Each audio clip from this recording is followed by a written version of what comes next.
Аз не си спомням кога точно за първи път се качих на колело, защото всъщност бях много малка. Имам бегли спомени от това, че имах едно синьо колело с помощни колелца. Що беше синьо, не знам. То за момчета са сините, не беше моето розово, но много си го обичах. След което се качих на BMX. Надали младите хора знаят какво е това колело в днешно време, но това беше любимото ми колело. Цялото ми детство мина върху колелото с 40 деца от квартала, които сутрин се събирахме и обикаляхме цял ден с колелата. Те ни даваха възможност да крадем.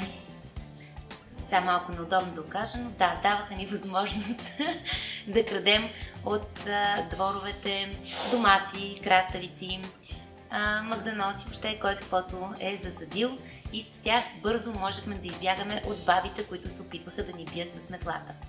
Особено на вас искам да го кажа, мили деца, защото ви давам огромно предимство, ако правите дали като мен.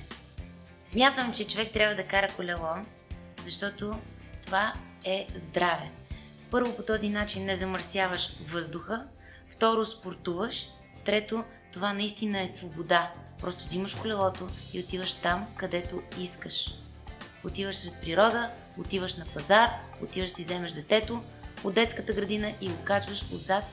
Сега тук не мога да ви покажа, на едно друго колело ще ви покажа, на багажника има специално столче. Много е хубаво да се кара колело, защото по този начин можем да възпитаме и децата си към това да пазят природата.